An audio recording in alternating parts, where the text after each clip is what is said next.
सिद्धेभ्यः ओम नमः सिद्धेभ्यः यदरिचा भावेन प्रमुदितमनादरे दुर्यः छनादासित सर्गी धनगणितमध्या सकलिते लभन्ते सद्भक्त्या शिवसुखसमाजं किमु तदा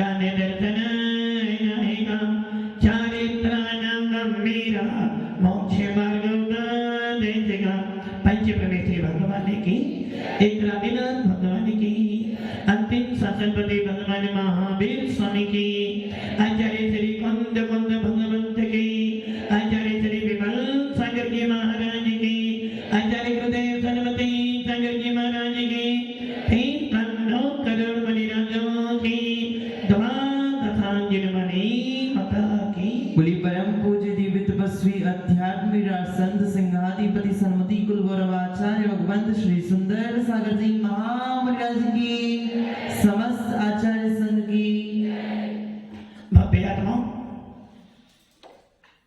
सुख की बात सुन रहे थे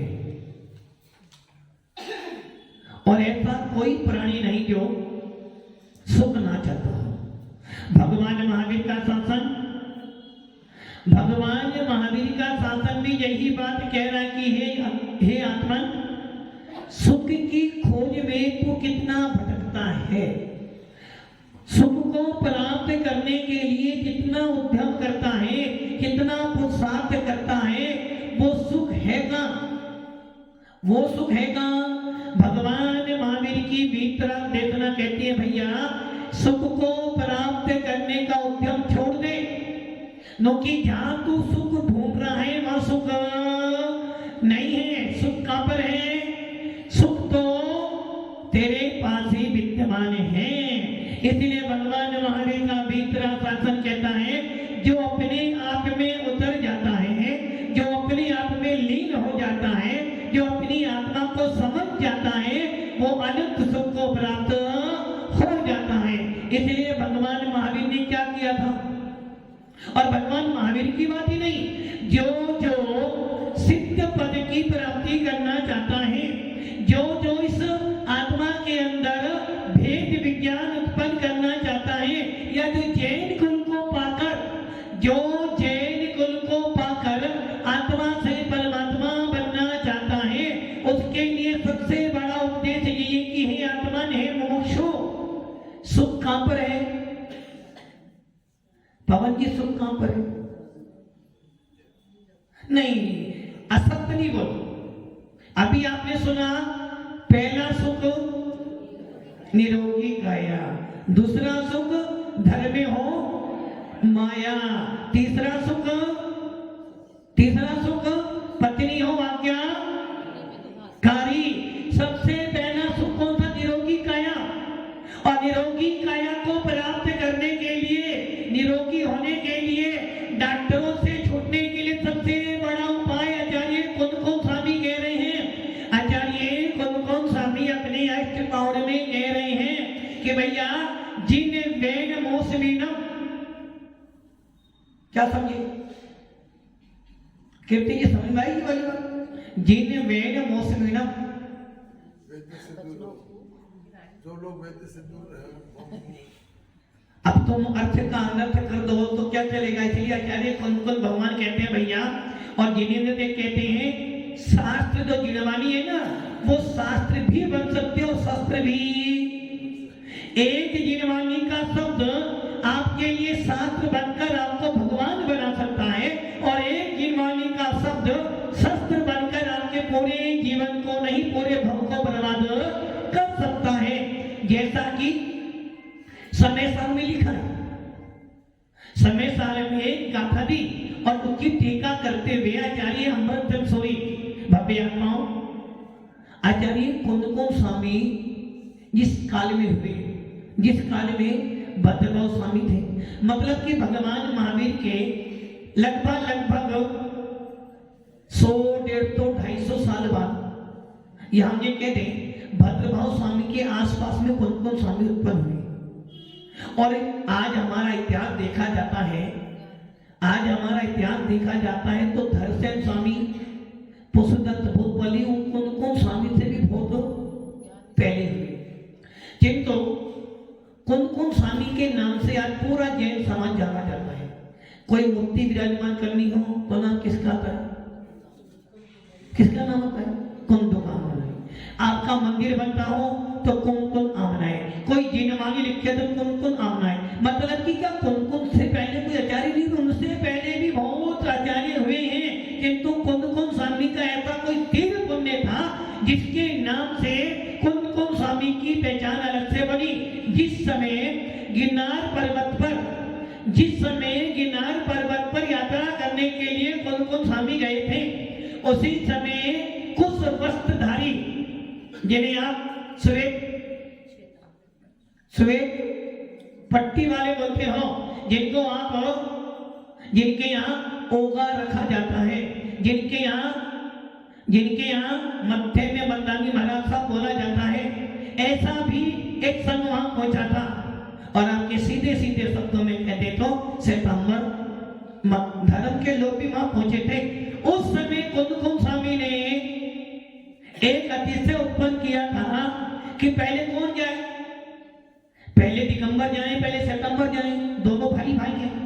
किंतु एक भाई सही दिशा पर चल रहा और एक भाई, क्योंकि भगवान महावीर का रूप तो एक ही था, भगवान महावीर का रूप दो नहीं था, भगवान महावीर तो एक ही थे। और क्या हम ये कहते हैं जैन शासन में नहीं, पूरे विश्व के अंदर भगवान तो एक ही प्रकार का है, और वो भगवान वही हो सकता है जो अनंत गुणों से सहित होते हैं। जिस भगवान के पास, जिस आत्मा के पास राग, देश, क्रोध, मान, माया, लोभ नहीं होता है, वही भगवान हो सकता है।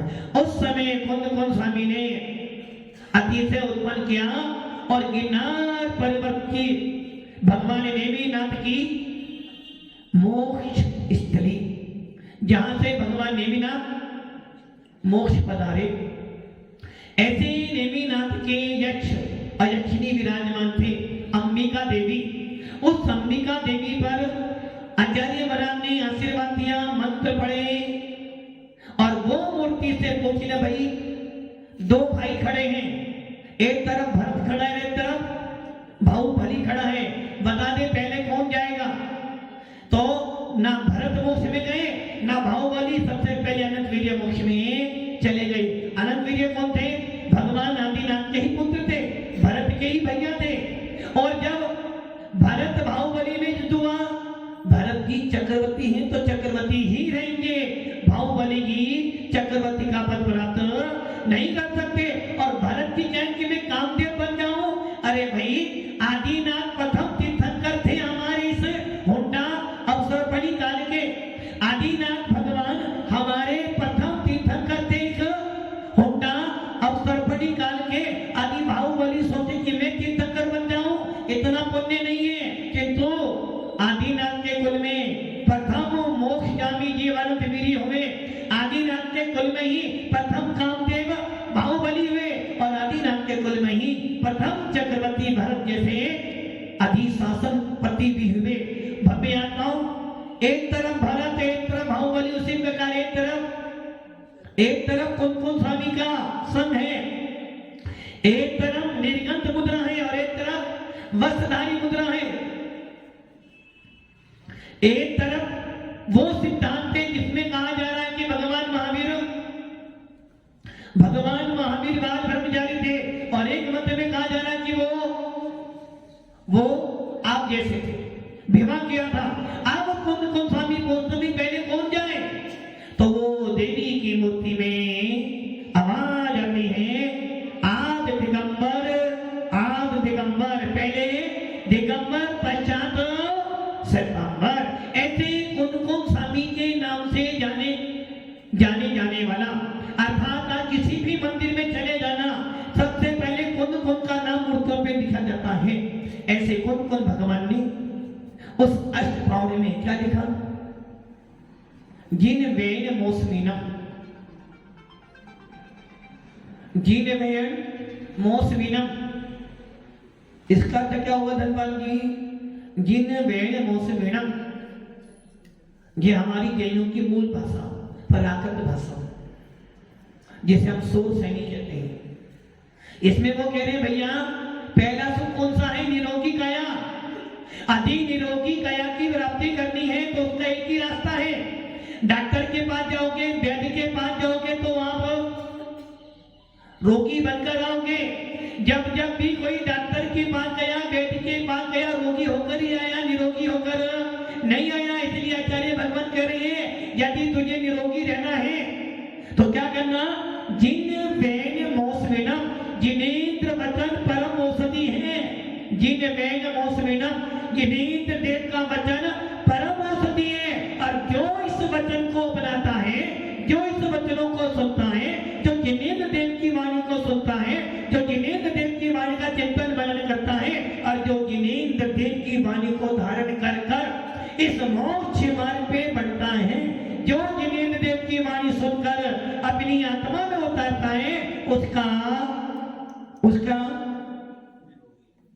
कीर्ति जी, उसका धर से विशुद्धि भावना भान सोले तीर्थंकर पद पाए परम गुरु हो, जय जय नाथ परम गुरु हो। इसका मतलब क्या हुआ?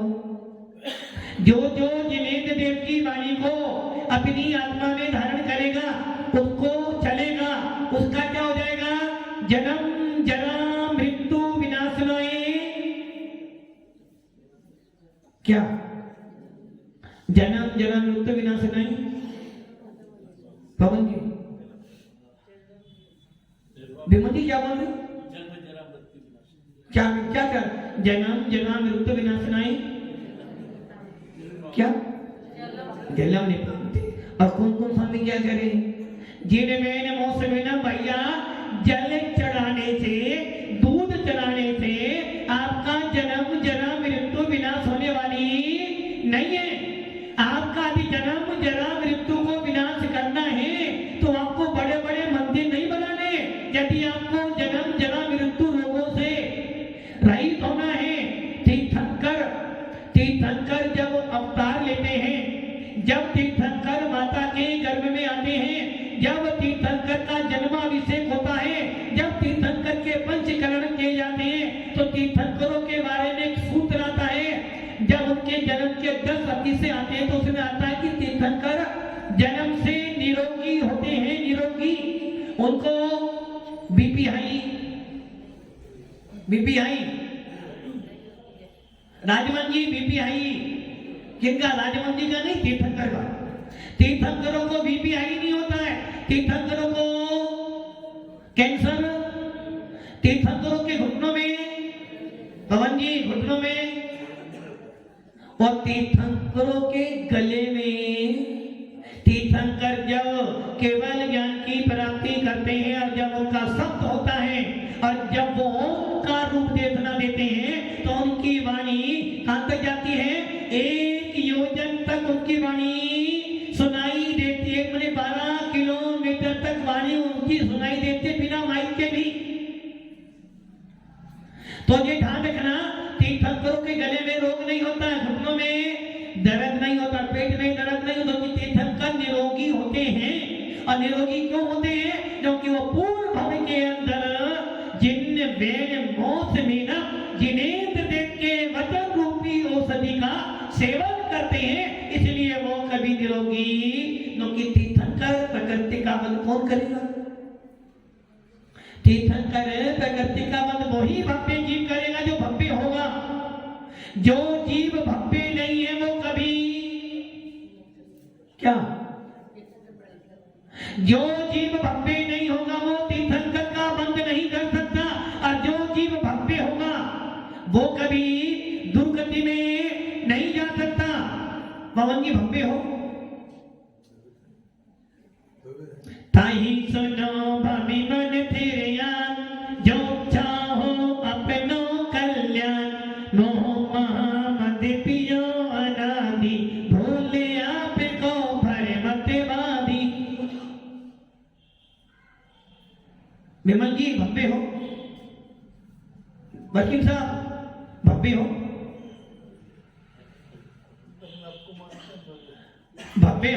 लग तो रहा है कि भव्य हैं, किंतु ये ध्यान रख लेना, भव्य जीव क्या करता है? भव्य जीव जिनेंद्र देव के वचनों को औषधि मानकर सेवन करता है और उसे पता है यदि मैं निरोगी हुआ तो जिनेंद्र देव के वचनों से ही निरोगी हो सकता हूँ। जब साधु संत बीमार होते हैं तो क्या आता है विनिगरम को? हर किसी को आता है, नारगियों को भी आता है तो देवों को भी आता है। देवों को आता है, देवों को असाधा विनिगरम उदय में आता है। अभी मैंने बोला तीर्थंकर कभी बीमार नहीं पड़ते, तीर्थंकरों के बुखार कितनी घोर सर्दी आ जाए, सर्द ऋतु आ जाए, तीर्थंकरों के क्यों? क्योंकि तीर्थंकरों ने इतना पुण्य कमाया है कि उनकी असाता बेचनी भी साता में परिणत हो जाती है। देवों के असाता बेचनी कर्म का उदय नहीं आता, इसलिए देव सर्वांग सुंदर होते हैं, उनके शरीर में एक भी रोग नहीं होते। रोग किनको पाए जाते? रोग किनको पाए जाते? किनको?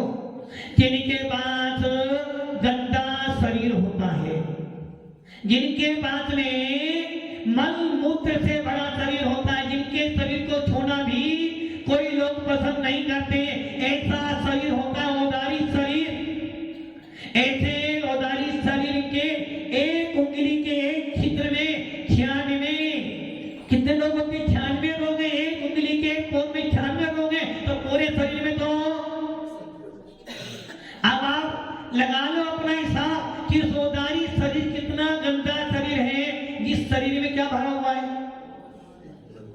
नव द्वारे वही घिनकारी असी डरे किमी किमी प्यारी। जिस शरीर में 9 द्वार मन, जिस शरीर से 9 द्वारों से मन हमेशा निकलता रहता है, कुछ भी खा लेना, कुछ भी खा लेना, क्या बनेगा? सप्त धातुएं बनेगी, और धातुएं तो मल है। इसलिए हमारे तीर्थंकरों को, तीर्थंकर जब अवतरित होते हैं, जब माता के गर्भ में आते हो, जब तक उनको मोक्ष ना मिल जाए, खाते तो हैं किंतु निहार। हम लोग हीरा मोती जी, हम लोग हीरा मोती जी एक नियम कर लो कि महाराज जी 1 महीने तक खाएंगे जाएंगे नहीं। हीरा मोती मैं क्या कह रहा हूं? खाएंगे तो जाएंगे नहीं, आहार तो करेंगे तो निहार नहीं करेंगे। हो सकता है, हो सकता है कौन बीमार? अरे आत्मा बीमार नहीं होती है, आत्मा हो, आत्मा हो, आत्मा में सदा जायते स्वभावी आत्मा। आत्मा को रोग नहीं होता है, आत्मा तो स्वस्थ है, आत्मा तो निरंजन निराकार ज्योति स्वरूप। कैसी आत्मा? जो आप लोग बोलते ना, निरंजन निराकार ज्योति स्वरूप जाता विधाता से जैन शासन बड़े बोलते ना, इसका अर्थ क्या है कि ये आत्मा कैसी है? निरंजन है, निराकार है, ज्योति स्वरूप है। ज्योति स्वरूप मैंने केवल ज्ञान प्रकाश ज्योति इस आत्मा के अंदर विद्यमान है। और आत्मा कैसे? निरंजन। निरंजन मैंने अंजन से रहित, कर्म रूपी अंजन से रहित है। निरंजन निराकार, निराकार मतलब आत्मा का कोई आकार नहीं। और आप इसकी प्रतिदिन दिन में 3-4 बार, किंतु अर्थ क्या हुआ? किसकी वंदना कर रहे हो? इस आत्मा के अंदर जो भगवान आत्मा बैठी है, इस आत्मा के अंदर जो चैतन्य भगवान बैठा है, इस आत्मा के अंदर जो मेरा स्वामी बैठा है, उसकी मैं वंदना कर रहा हूं। तो रोग आत्मा में। इसलिए नियम कर लो कि 1 महीने खाएंगे किंतु जाएंगे, क्या हो जाएगा? दूसरे दिन अहमदाबाद अस्पताल, और अहमदाबाद नहीं तो फिर सीधा, मतलब कि अब आप ये सोच लो, तीर्थंकरों के हार होता है, निहार नहीं होता है। जन्म से लेकर मोक्ष तक हार तो करते किंतु निहार नहीं। चक्रवर्ती, जिस चक्रवर्ती का 360 रसोइया मिलकर एक दिन का भोजन बनाते हैं, कितने दिन कितने? 360। और आपका भोजन 25-30 मिनट का बनाते हो? अरे हमारा एक ही बनाते वही बहुत। 360 रसोइया मिलकर उसका एक दिन का भोजन बनाते हैं। वो भोजन इतना पौष्टिक होता है कि पूरी उसकी सेना खाने फिर बचा ना पाए। वो चक्रवर्ती वो खा लेता है, उसके बाद भी वो निहार नहीं करता है। देवों के अमृत झटता है किंतु निहार नहीं होता। भोग भूमि के जीवों को कल्प वृक्षों से भोजन मिलता है तो निहार नहीं होता। चरण भूमि का मनुष्य यदि ना जाए एक दिन तो, यदि एक दिन निहार ना कर दूसरे दिन बीमार तो पड़े, सबसे पहले उसका मस्तक खराब और उसको टेंशन अब क्या होगा, अब क्या होगा, सीधा डॉक्टर संगम पवन जामी।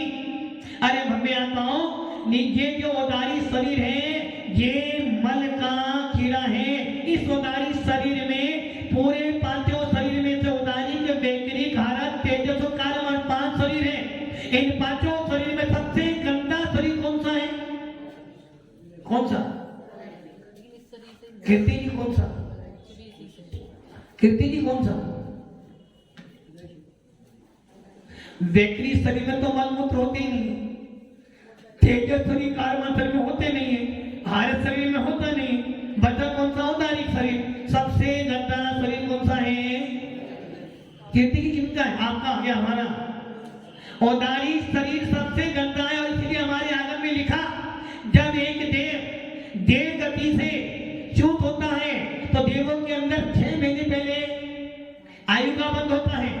देव गति में 6 महीने पहले आयु का बंद होता है। 6 महीने में ही आयु के 8 अपकर्षण पड़ते हैं। उस समय 6 महीने पहले वो देव के गले में माला होती है, माला हो जाती है। किनकी?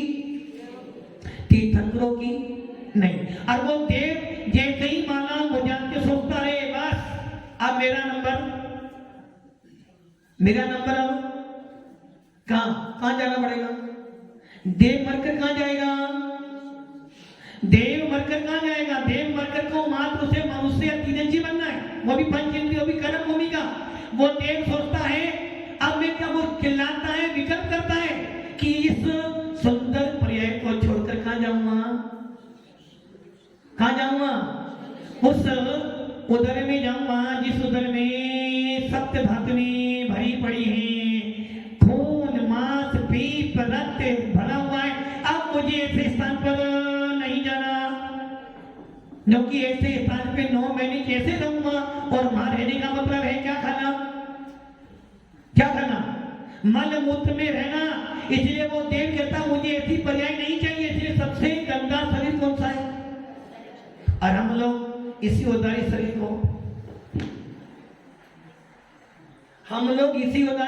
को शैम्पू, साबुन, इत्र, पाउडर, क्रीम से सजाने का प्रयास करते हैं। क्यों करते हैं? ताकि ऊपर से तो अच्छा लगे, अंदर भले ही कुछ भी हो, ऊपर किंतु भव्य आत्मा ऊपर घूमोगे तो ऊपर ही। इसलिए आचार्य कह सबसे गंदा शरीर उदारी शरीर है। किंतु भव्य आत्मा भगवान महान का शासन ये भी कह रहा गंदा जरूर है। सारे शरीरों का सबसे बड़ा गंदा शरीर उदारी शरीर है। कर्म भी इस शरीर से बनते हैं और मोक्ष भी इसी उदारी शरीर से मिलेगा।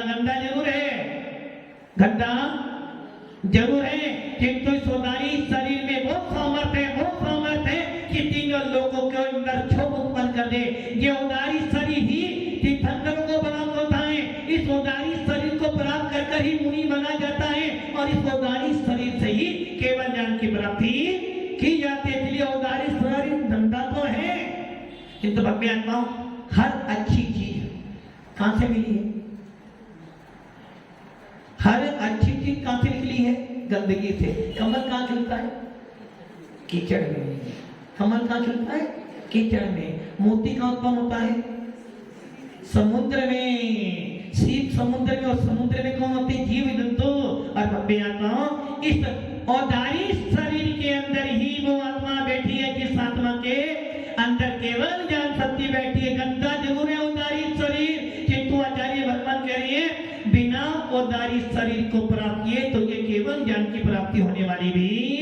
इसलिए भव्य आत्माओं, हर आत्मा के अंदर सुख है, और उस सुख को प्राप्त करने का उपाय क्या है? जिन मैन मोह से बिना, इसलिए जिनेंद्र देव के वचनों को औषधि मानकर यदि आप सेवन करते हो तो आपके शरीर का रोग नहीं, आपकी आत्मा का रोग भी जन्म जरा मृत्यु विनाशनाए।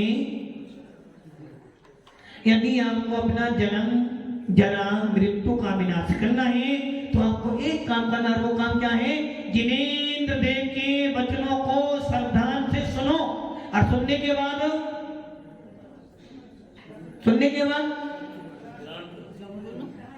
ग्रहण करने के बाद छोड़ दो। पवन जी कोई ट्राई चल रही है कि अभी तो पहले ही ना, पहले से बाहर निकले हो लेकिन चौथे में पहुंचे नहीं हो। अच्छा, वो कारीगर आया, वो बाहर निकालेगा। कृत्य की गोविस्ता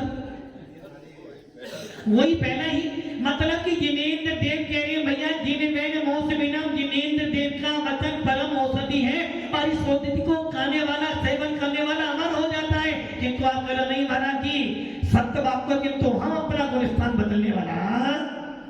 भव्य आत्माओं, ऐसे जिनेंद्र देव की औषधि का सेवन करो, ताकि इस आत्मा के अंदर, कल बोला था ना मैंने, जीव और पुद्गल, जीव राजा है। कौन है जीव? राजा। अब वो राजा कौन है?